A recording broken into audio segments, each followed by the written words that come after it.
All right, so now let's look at the actual marketing engine, the marketing system that's going to cause the change that we're looking for. So we're going to dive into a lot of complex ideas really quick. So I'm going to have this diagram up here, which is basically going to be a visual representation of where we are in the system. And I'll probably have it on throughout most of the course so that when I introduce an idea, I'll just show you how it fits into the big picture. So let's recap real quick. We want to create a consistent change in the people that we choose to serve.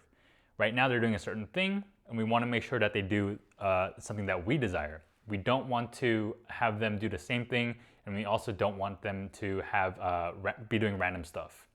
We've also established that behavioral change is purely psychological. We can't put a gun to someone and tell them what to do. That's not the game we're playing here. So we're playing in the realm of psychology.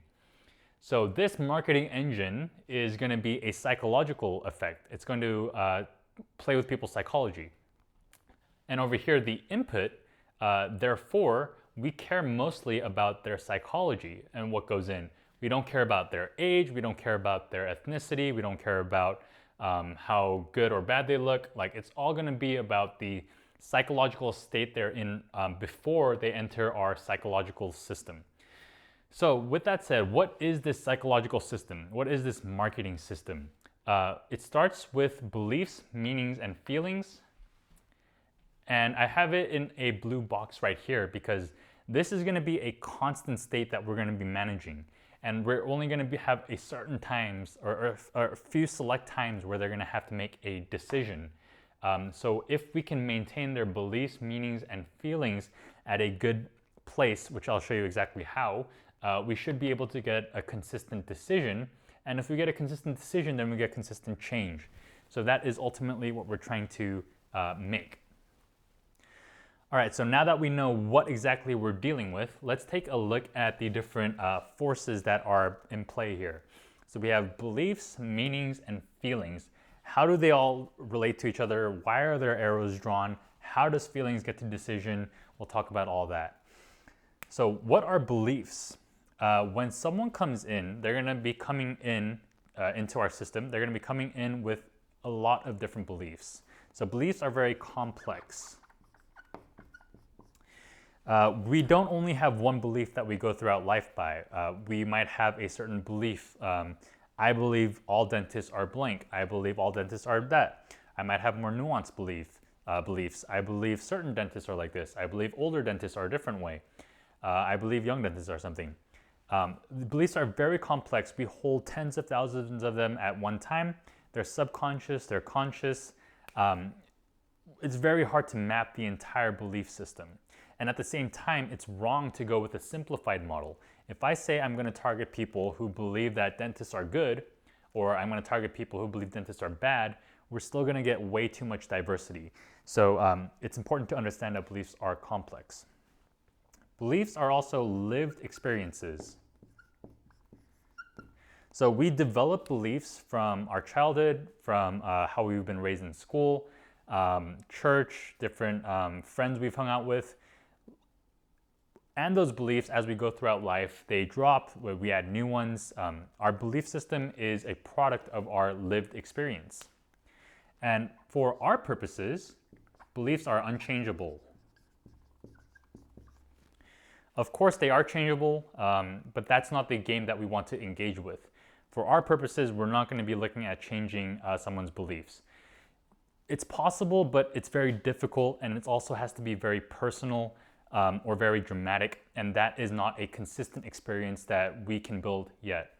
So one thing to keep in mind is that when we also try to change someone's beliefs, it comes off as disrespectful to their lived experiences, to their own intelligence, to the culture they grew up with.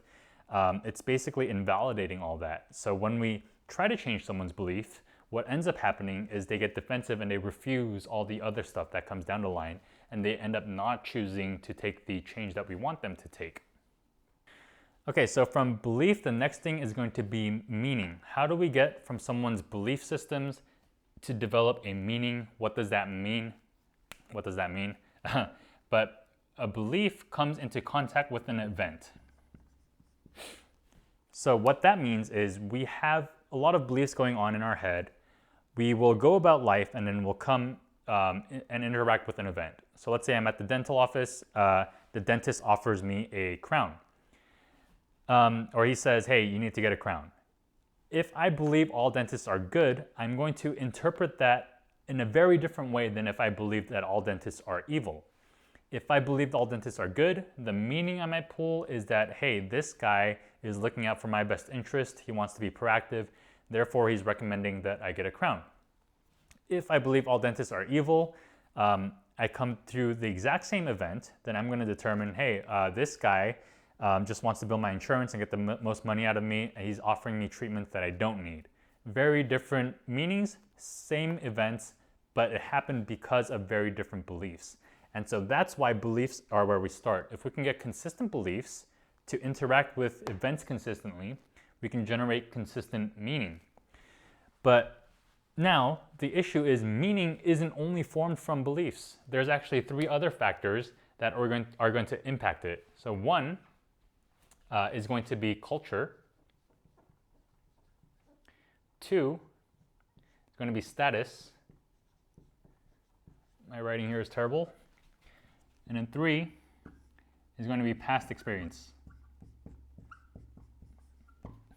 So it's similar to like lived experience and this stuff. It's true because that is kind of how we interpret meaning. So what these 3 forces are, or these 3 filters, they're going to affect how we see the event and also the ultimate meaning that comes as a result.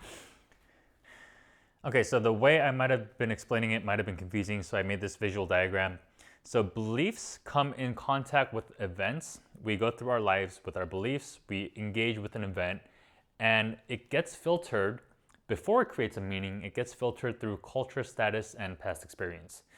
Neither one of these are stronger than the other by default. It depends on the context, it depends on the individual person, it depends on the situation. But the idea is that we want this in alignment. Sorry, I drew this before because this is my second take. But the idea is that when it passes through the filter of culture, status, and past experience, we want to create a consistent meaning. Even meaning can deviate if we're not intentional about how we align this stuff, then we can generate meanings like that go this way. But it's crucial that we also get a consistent meaning, because from meaning we get feelings, which we'll talk about now. So how do we get from meaning to feelings? Well, feelings are just an emotional response that we have based on the meaning that we've interpreted, based on the belief and the event, filtered through the lens of culture, status, and past experience.